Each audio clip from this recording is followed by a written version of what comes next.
رونے کے لیے ترسے ہوئے. 17 رمضان گزر گئی، 18 رمضان آ گئی.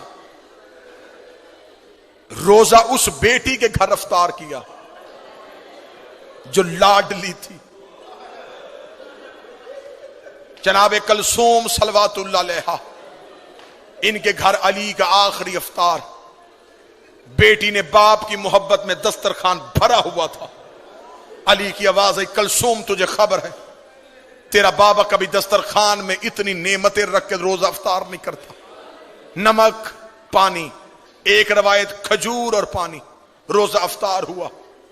بہنیں اس بات کی گواہی دیں گی، بیٹیوں کی بڑی حسرت ہوتی ہے باپ ان کے گھر سے کھانا کھائے.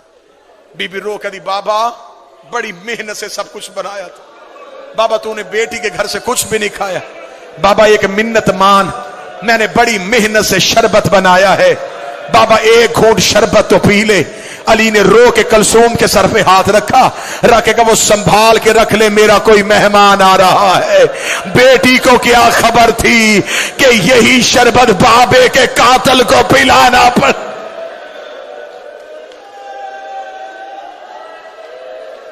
امیر المومنین مصلی عبادت پہ آ گئے.